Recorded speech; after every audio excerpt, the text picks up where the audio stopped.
The Springfield Museums is currently presenting a new bilingual exhibit entitled The Body Adorned: Artistry and Legacy of the Ancient Americas.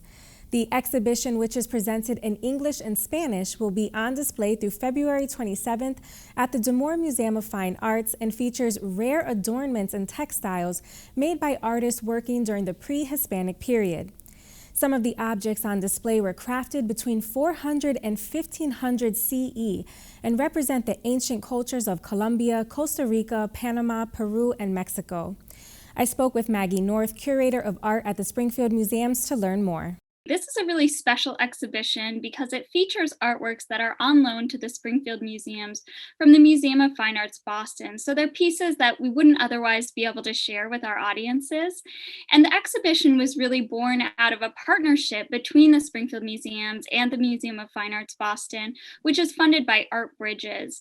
And through that partnership, the goal was really to share artwork and share collections. So by bringing these works of art to Springfield, we're achieving that and putting them in an exciting new context. And it was so much fun to come together and to think about how traditions of body adornment in the ancient Americas resulted in the exquisite objects that are on view. This exhibit explores the artistry and legacy of the ancient Americas, as you were just saying. But one question that I had was, how is ancient America actually defined?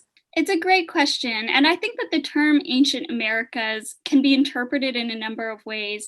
In this context and in art history, when we refer to the arts of the ancient Americas, typically we mean art that was created before the turn of the 16th century in Mesoamerica, Central America, and South America. So before any European contact, and really exploring and celebrating the indigenous artworks that were being created during that time.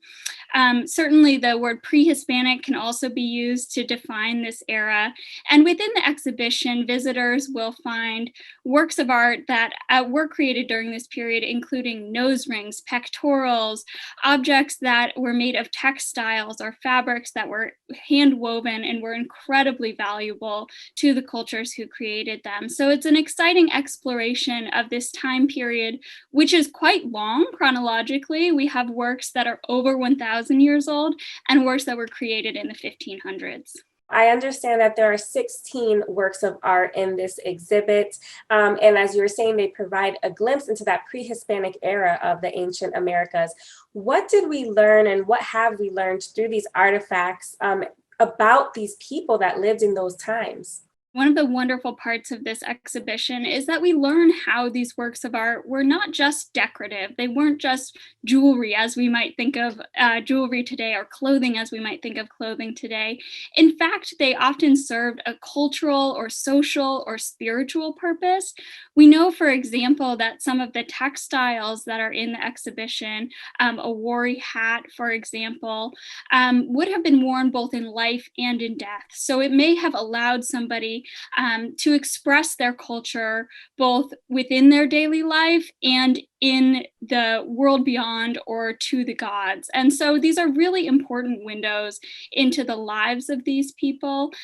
Often within the adornments, we also see representations of zoomorphic or animal-like forms. And we can learn a lot about how the cultures that are represented valued these animals. For example, we have a wonderful jaguar pendant, which was made in Costa Rica.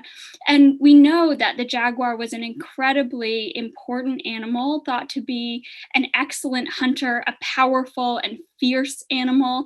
And so when an individual donned that pendant, they might take on the attributes of a jaguar. When I was walking through the exhibit, the first thing that immediately struck me was how old and how well preserved these artifacts were. And one of my favorite pieces was a nearly 1,500-year-old Peruvian tunic made out of these vibrant, colorful feathers. I was just amazed how rich the color still was after so much time.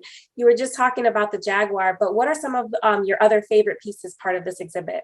That featherwork tunic you mentioned is just amazing. I think of that piece as sort of one of the showstoppers in the exhibition. You walk in and it just grabs your eye.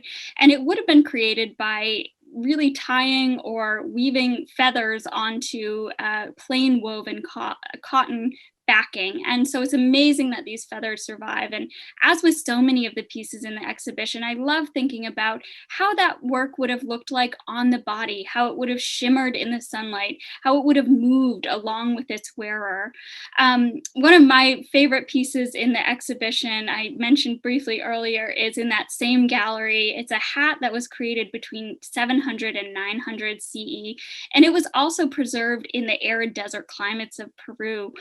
Represented on the hat is a four-cornered hat, and it's also on the cover of our exhibition catalog, which folks will see when they go to see the exhibition, are animal-like figures that are reminiscent of llamas or alpacas. And in fact, the hat would have been made from hand-spun wool that was sourced from llamas or alpacas. And I think it's a great example of the way in which the exhibition speaks to the artistry, the incredible talent and skill of these makers. Not only has it survived, but it's just in pristine condition. And the design would have been thoroughly planned before it was executed. This exhibit is unique in many different ways. It's one of the only exhibits right now that is fully bilingual in English and Spanish, as well as encourages guests to interact through a variety of hands-on activities. Usually when you visit a museum, it's, hands off, don't touch, but this one you're encouraging people to touch. Why were these important elements for you to include? Indeed, we have interactive stations in the exhibition that allow visitors to really engage. For example, we've printed a 3D printed replica of an Aztec stamp that's on view in the exhibition. The stamp would have originally been used perhaps on textiles, perhaps directly on the body. And we allow folks to come in and actually take a rubbing of that stamp so they can see what that impression would have looked like. We also have a weaving station and a tactile station where our visitors can touch materials like the ones on view. It was really important to us that this exhibition, though it looks to the past, is invested in our visitors, is invested in the future. By making it bilingual, we hope to make it accessible to that many more people, especially in the Springfield area where we have a thriving Latinx population that we really want to serve.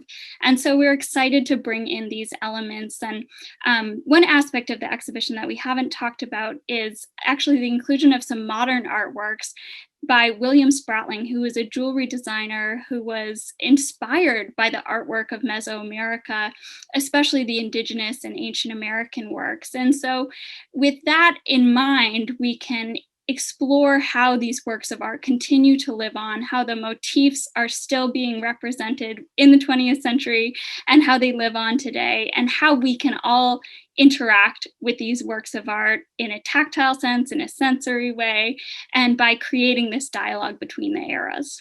Absolutely. I mean, just seeing the stamp for myself and thinking about how we still use stamps to this day. And it's like, here we are seeing that this was used in the ancient Americas. It was amazing to actually see.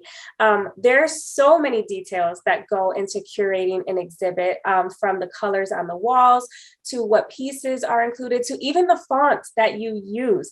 What do you enjoy most about this type of work? This exhibition was especially fun because it was so collaborative. We had a number of curators putting our heads together. We also relied on our community and an exhibition designer and our installation staff to make this happen. And my favorite days of the year, I'll tell you, are the days when the objects are here, we have the cases set up, and everything comes together. As you said, there's so much planning that goes in, from the setup of temporary walls to special lighting in the cases, to making sure that our text is readable and understandable. And so the days when we get to see all of that come together are really rewarding. And I think that the other curators would share that sentiment with me. What questions, feelings, and or even connections do you hope that this exhibit will spark inside visitors? One of the pieces that we decided to include from an interpretation standpoint in this exhibition is a map that shows the modern locations of where the ancient pieces would have come from. So connecting some of our Peruvian textiles to the places in which they would have been made. And I hope that visitors come in and they can come away with a better sense of the amazing works of art that were being created in these locations in the Americas. So often when we talk about American art or we talk about art of the Americas, I think that we think of the United States, but the story is so much broader. And so I'm excited to bring in this expanded look at the arts of the Americas and to think about the way in which those artistic traditions do endure and have become an integral part of the story of art history.